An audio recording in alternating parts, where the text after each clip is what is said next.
Hello viewers, you're welcome to your favorite show, Nasika Show, and I remain your favorite host, Nasika. We're going to continue with the part 2 of our diabetic video. Remember that diabetes is one of the leading causes of amputations worldwide, and we are in our World Diabetic Week. Therefore, there is a need for you to stay tuned to this video and watch till the end. Remember that knowledge is power.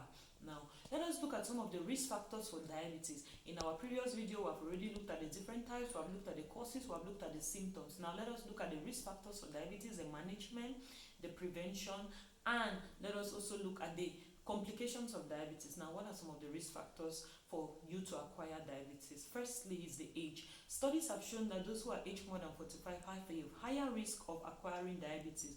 But don't forget that these days, due to our lifestyles, even the young are prone to acquiring this disease called diabetes. Another risk factor is going to be obesity. Now, when you are obese, there's a high risk for you to be a diabetic patient in the long run.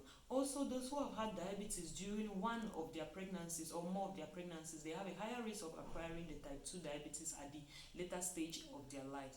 Also, those who have maybe they exercise less frequently, they also have a higher risk of acquiring diabetes. Now, what are some of the management of diabetes? Looking at the different types as the type 1, the type 2, and the gestational diabetes. The management for type 1 diabetes, remember that type 1 diabetes is more of an autoimmune something. Your system is the one producing antibodies against your pancreatic cells.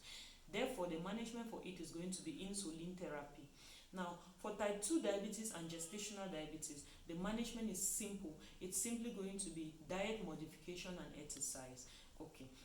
What are some complications if you have this diabetes and you don't manage it well? What can be some of the complications? You can suffer from eye problems.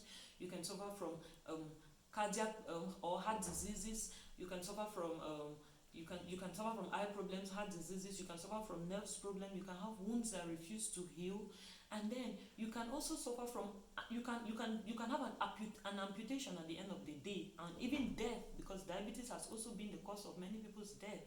Therefore, you want to see how you can prevent this illness for those who don't already have it, and for those who already have it, we have already told you about the management. Now, how do we prevent this diabetes?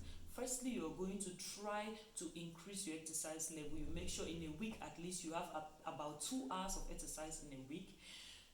For those who are obese, you may want to start considering trying to lose some of these extra kilograms, and then you may want to incorporate eating more of fruits and vegetables into your meals and less of carbohydrate and fat. I did not say no carbohydrate, I said less of carbohydrate and fat. And then you may also want to eat in smaller portions. It's okay to eat, but in smaller portions is even better.